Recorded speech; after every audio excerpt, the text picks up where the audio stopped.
Welcome to the Fantasy Source Baseball Podcast. My name is David A. Arnott, sitting here with Matt Lutovsky, and today we have the utmost pleasure of presenting to you our thoughts on fantasy relief pitchers. Now, that may sound a little bit sarcastic, considering that relief pitchers hardly ever get drafted before the third round-ish thereabouts, even if somebody's kind of reaching, or if you've got weird rules or regulations in your league where strikeouts or where relief pitchers saves give you 50 points or something like that when a home run gives you 5.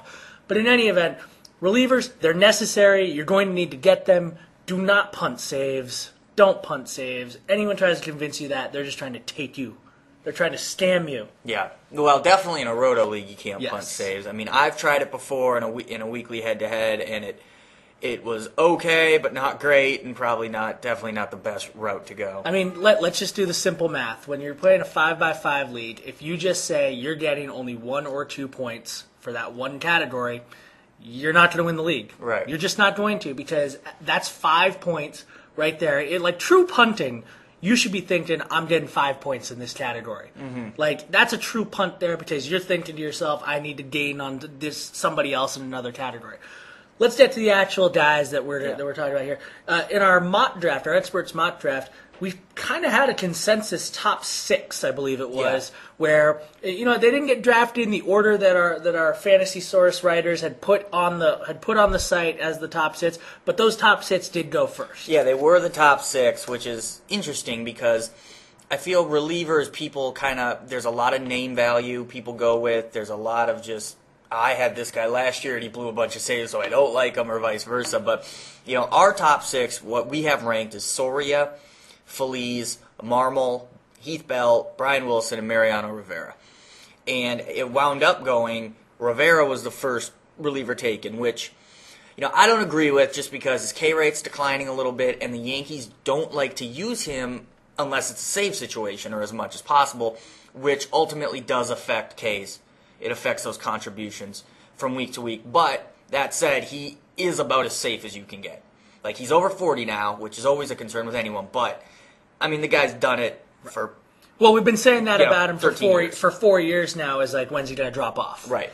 And then he'll have like one bad outing in April, and everyone's like, I knew it, this is it, and then he doesn't allow a run for 4 months. But he went first, and then we had Marmol go second, which I love Marmol. I believe you took him. Yes, I love Marmol. Because of the K rate. Yep. You can't go wrong with that. So I'm fine with that, too. Feliz was third, that's fine. Soria, our number 1 guy, went fourth. I think he's fantastic, and people get worried. People do this thing and say, well, it's the Royals, they suck, you won't get save situations.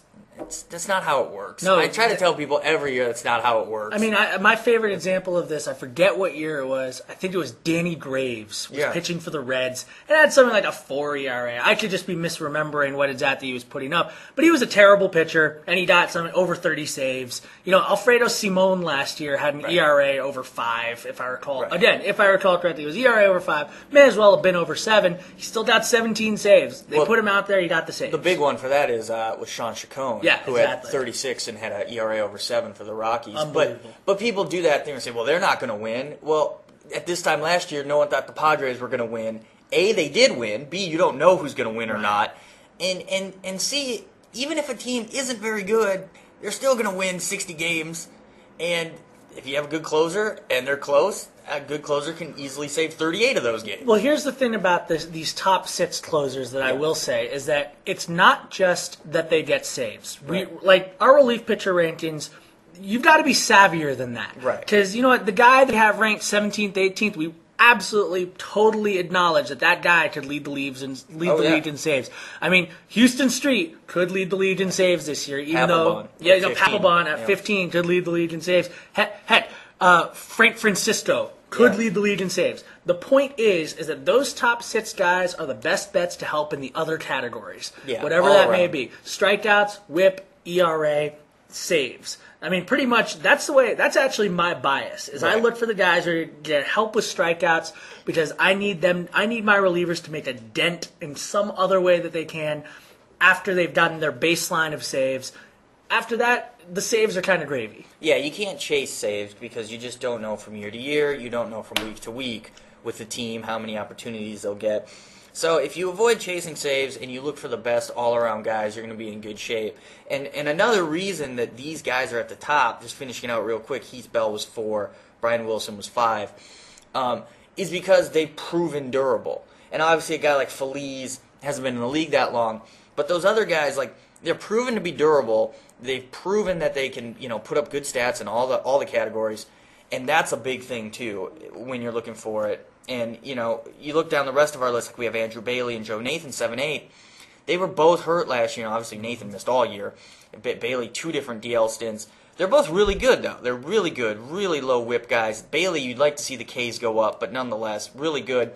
But they're just that little, uh-oh, man, these guys have injury problems, whatever. That's why they don't ascend to that top 6. But a lot of good options this year at relief pitcher, which makes it easier to draft. Right. Let's not forget that Joe Nathan was arguably one of the top 2 or 3. He was perennially in the top 3 closers conversation because he had an incredible strikeout rate and he was on a decent team. It was going to put him in a lot of save situations. Looking farther down the list, who are the guys that you see that you think might be good options if you find yourself looking for a third closer and you can't really, and you got left behind. Right. You missed out on the runs. Who are the guys that you're going to say to yourself, this is my flyer at closer? Yeah, well, I think down the line, what I did in our draft, I took Francisco. Now, he hasn't officially been named the Blue Jays closer, but he is the leader in the clubhouse right now, and I think he's a guy, he's proven he can close, number 1. High strikeout guy. And, it's a decent team, and I think he's a good option. And I like whoever wins a job in Baltimore, unless it's Kevin Gregg, who probably will win the job in Baltimore. But we saw Uhara pitch really well last year in that closer's role. We've seen Mike Gonzalez do it in the past. Unfortunately, though, it probably will be Gregg, at least to start the year. And I think one guy everyone loves is Drew Storen in Washington. And, we don't have a ton to go on with him. But he looked fine last year. And I think he'll be the guy to start the year this year for sure. And he's kind of everyone's sleeper, though, so you might have to reach for him a little. All right, Matt. Well, thanks for joining us. No problem.